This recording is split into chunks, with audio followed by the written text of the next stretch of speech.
Hello friend, જય શ્રી કૃષ્ણ. સ્વાગત છે તમને મારી ચેનલ બધાને આશા કિચનમાં. આજે આપણે મલાઈમાંથી માખણ અને માખણમાંથી ઘી બનાવવાની સ્પેશિયલ ટ્રીક જોઈશું. ફ્રેન્ડ, તમે 5 થી 7 દિવસની મલાઈ ભેગી કરીને તમે ઘી બનાવીશું તો પણ તમે ઘણું બધું ઘી બનાવશો. તેની માટે એક સ્પેશિયલ ટ્રીક છે. મલાઈમાંથી માખણ બનતા બિલકુલ વાર નથી લાગતી અને ઘી બનતા પણ બિલકુલ વાર નથી લાગતી અને તમે જોઈ શકો છો કે કીટું પણ એકદમ ઓછું નીકળશે. તો આ વિડીયોને સ્કીપ કર્યા વગર તમે જોજો. તો ચાલો બનાવવાનું આપણે શરૂ કરીએ. જો કીટું પણ ઓછું નીકળ્યું છે. ચાલો બનાવવાનું શરૂ કરીએ.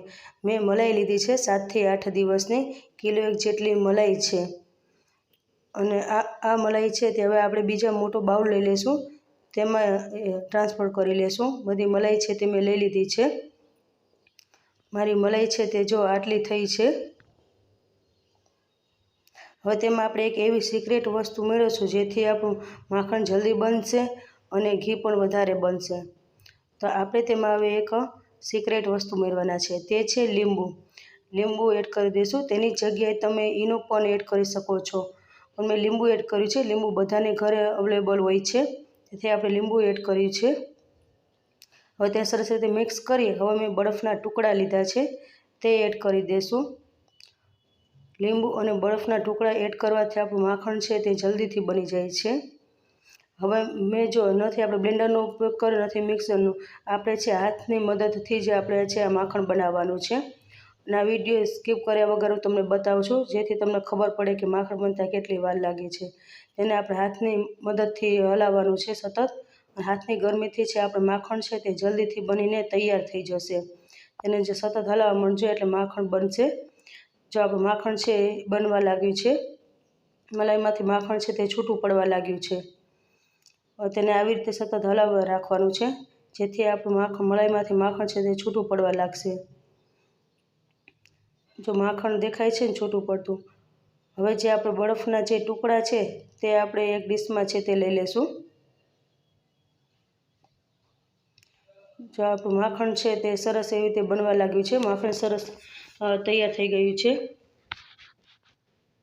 અને ફ્રેન્ડ્સ, ઘણા કહેતા હોય છે કે આપણા આ માખણમાં છે તે વાસ આવતી હોય છે અને ઝાઝો સમય પડી રહે તો તે રહેતું નથી. પણ ફ્રેન્ડ્સ, તમે આ રીતે બનાવશો મારી રીતે તો તમે ઘીમાં છે પણ એ વાસ પણ નહીં આવે અને સરસ રીતે એવું ઘી બનીને તૈયાર થઈ જશે. તેમાં આપણે એક સિક્રેટ વસ્તુ મેળવવાના છે, તેથી આપણું ઘીમાં વાસ પણ નહીં આવે, સુગંધ પણ આવશે. હવે આપણે બરફના ટુકડા છે તે કાઢી લેશું. હવે તમને બતાવું, જો છાશ આપણે કેટલી નીકળી છે માખણમાંથી, છાશ અલગ થઈ ગઈ છે. હવે આપણે જે છાશ છે એ એક આપણે તપેલામાં છે તે કાઢી લેશું. બધી છાશ એ તપેલામાં કાઢી લેવાની છે. અને ફ્રેન્ડ્સ, તમે મારી રીતે જો આવી રીતે બનાવો છો મલાઈમાંથી માખણ ને માખણમાંથી ઘી તો સહેલાઈથી બની જશે, વાર પણ નહીં લાગે. હવે આપણે છે આ માખણને છે પાછું આપણે સાફ કરવાનું છે. તેને પાણી એડ કરી દઈશું. સરસ એવું આપણે ધોઈ લેવાનું છે અને 3 થી 4 પાણી સરસ એવું ધોઈ લેવાનું છે જેથી આપણે વધારાની જે છાશ હોય તે નીકળી જાય અને ઘી બનવામાં પણ વાર ના લાગે. જો પાછું સરસ એવું ધોવાઈ ગયું છે. હવે તેને આપણે જે આ છાશ છે વધારાની તે પણ આપણે કાઢી લેશું. હવે તેને આપણે આવી રીતે બોલ્સ બનાવી લેવાના છે. તે માખણમાંથી જો વધારાની જે છાશ હોય તે આપણે નીકળી જાય. જો વધારાની બધી છાશ છે તે નીકળી જશે. હવે તેને આપણે એક બાઉલમાં મૂકી દઈશું. તેવી જ રીતે બધા બોલ્સ આપણે વારી લેશું જેનાથી વધારાની જે છાશ હોય તે આપણે નીકળી જાય. બધા બોલ્સ છે તે મેં વારી લીધા છે અને છાશ છે તે આપણે તપેલામાં વધારાની છાશ જે નીકળી છે તપેલામાં એડ કરી દઈશું.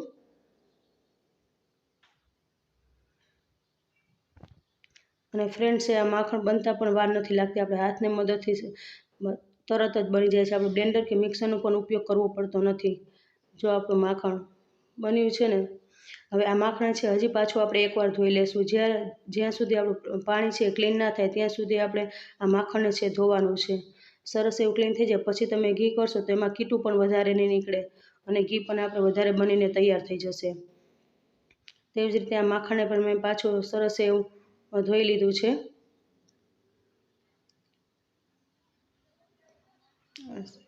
આપણે 3 થી 4 પાણીએ ધોશું તો આપણું માખણ છે એકદમ ચોખ્ખું થઈ જશે અને ઘી પણ વધારે નીકળશે અને કીટું પણ ઓછું નીકળશે. હવે તેને આપણે એક તપેલામાં છે તે એડ કરી દઈશું. હજી આપણે છે તેને હજી એક પાણીથી છે આપણે તેને ધોવાનું છે. હવે માખણમાં છે આપણે પાણી એડ કરીશું. હવે તેને સરખી રીતે આપણે હલાવી લઈશું. તમે જોઈ શકો છો આપણું પાણી છે એકદમ ક્લીન નીકળ્યું છે. મીન્સ કે આપણું માખણ સરસ રીતે એવી રીતે ધોવાઈ ગયું છે.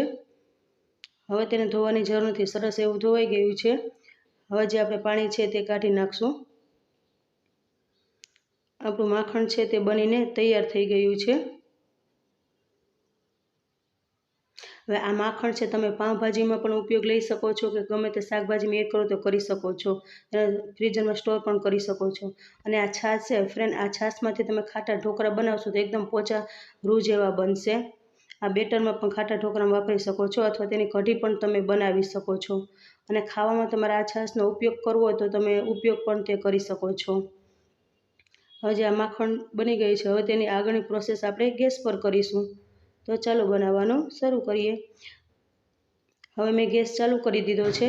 તેના પર આપણે આ માખણ રાખી દીધું છે અને હાઈ ગેસ ઉપર જ આપણે છે આ માખણ છે એમાં ઘી બનાવવાનું છે. અને ઘણા લોકો છે ગેસ ધીમો રાખીને બીજું કામ કરતા હોય છે, પણ જો ગેસ ધીમો રાખશો તો આપણું કીટું છે નીચે બેસી જશે અને જે પેન છે તે ખરાબ વધારે થઈ જશે અને સાફ કરવામાં પણ વાર લાગશે. આપણું માખણ સરસ રીતે એવી રીતે મિક્સ થવા માંડ્યું છે. તેને સતત આપણે હલાવતું રહેવાનું છે. અને ફ્રેન્ડ્સ, ઘણા લોકોને કોમેન્ટ હોય છે કે આ ઘી છે થોડોક ટાઈમ પડી રહે છે અને ઘીમાં પણ વાસ આવી જાય છે. તો આપણે એવી એક સિક્રેટ વસ્તુ ઉમેરવાના છે, તેથી આપણું માખણમાં વાસ પણ નહીં આવે અને સુગંધ પણ સરસ આવશે. એ હું તમને આગળ વિડીયોમાં બતાવું છું.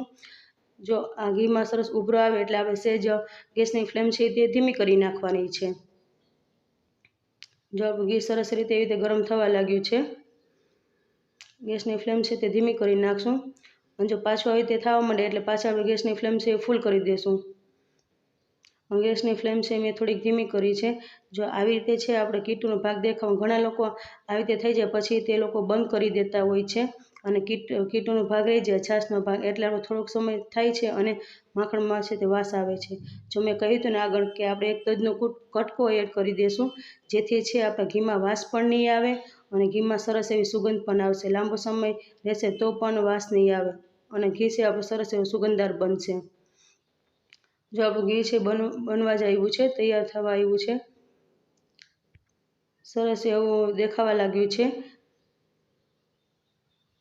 હવે છે આપણે ઘીમાં જો ઘણા લોકો છે આવી રીતે જો સરસ એવું ક્લીન થવા મળશે. જો હજી થોડોક છાશનો ભાગ છે એટલે આપણે હજી છે થોડુંક ગરમ કરવાનું છે અને આપણો કીટુનો ભાગ છે તે બ્રાઉન થવા આવે ત્યાં સુધી આપણે ઘી છે તે ગરમ કરવાનું છે. જો હવે છે આપણો ઘીમાં છે કીટુનો ભાગ દેખાતો નથી, કીટું એવું બ્રાઉન થઈ ગયું છે. આપણું ઘી તૈયાર થઈ ગયું છે. ગેસની ફ્લેમ બંધ કરી દો. ઘી ઠંડુ થાય પછી તમને બતાવું. જો સરસ એવું ઘી છે આપણું ઠંડુ થઈ ગયું છે અને કીટું છે તે નીચે બેસી ગયું છે. હવે હું તમને છે તે ગાળીને બતાવું છું. ફ્રેન્ડ્સ, આવી રીતે મારી રીતે તમે ફોલો કરશો ઘી બનાવવાનું તો તમારું ઘી છે પણ એકદમ ચોખ્ખું બનશે અને ઘીમાં વાસ પણ નહીં આવે, લાંબો સમય સુધી તમે રાખી શકશો. હવે તેવી જ રીતે એક બાઉલ થઈ ગયું છે, બીજા બાઉલમાં છે હું ગાળી લઉં છું. અને જો આ કીટુનો ભાગ વધ્યો છે તે આપણે આમાં નથી જાય, કેમ કે આ ઘી આપણે સ્ટોર કરવાનું છે. જે રેગ્યુલરમાં આપણે વાપરતા હોય તેમાં આપણે એડ કરી દઈશું. મેં આ ટબોળી લીધી છે, રેગ્યુલર ઘી વાપરી છે તેમાં જો જરાક એવું કીટુનો ભાગ જશે તો ચાલશે, કેમ કે આપણે રેગ્યુલરમાં વાપરીએ છીએ એટલે તે આ ઘી છે તે વપરાઈ જશે. અને જો ઓલું જે સ્ટોર કરવાનું ઘી છે તેમાં તમે કીટુનો થોડોક ભાગ જશે તો ઘીમાં થોડાક સમય પછી તેમાં વાસ આવી જાય છે. એટલે આપણે કીટુનો ભાગ છે આ રેગ્યુલરમાં વાપરીમાં થોડોક જશે તો ચાલશે. હવે જો મેં આ કીટું છે આ ચમચીમાંથી પ્રેસ કરી દીધું છે, દબાવીને કાઢી લીધું. જો કીટું પણ આપણે થોડુંક જ નીકળ્યું છે, દોઢ ચમચી જેટલું જ. હવે જો આ પેનમાં છે તે કીટું સેજ બેસેલું છે તેમાં તમે પાણી ગરમ કરી અને આમાં તમે ભાખરીનો લોટ બાંધશો તો ભાખરી એકદમ ક્રિસ્પી એવી બનશે, સરસ એવી. તમે જરૂર આમાં પાણી ગરમ કરીને ભાખરીનો લોટ બાંધ, સરસ એવું બનશે. ઘી આપણું ઠંડુ થઈ ગયું છે. હવે હું તમને બતાવું ઘી છે આપણું કેવું સરસ ઘી છે સરસ એવું કણીદાર બન્યું છે, તમે જોઈ શકો છો. જો આવી રીતે ઘી કરશો તો તમે ઘીમાં વાસ પણ નહીં આવે અને લાંબો સમય સુધી સ્ટોર પણ કરી શકશો. તો મારો વિડીયો તમને કેવો લાગ્યો તે મને કોમેન્ટમાં જણાવજો. અને વિડીયોને લાઇક કરજો, શેર કરજો અને ચેનલ પર નવા તો ચેનલને સબસ્ક્રાઈબ કરવાનું ભૂલતા નહીં. And thank you for watching.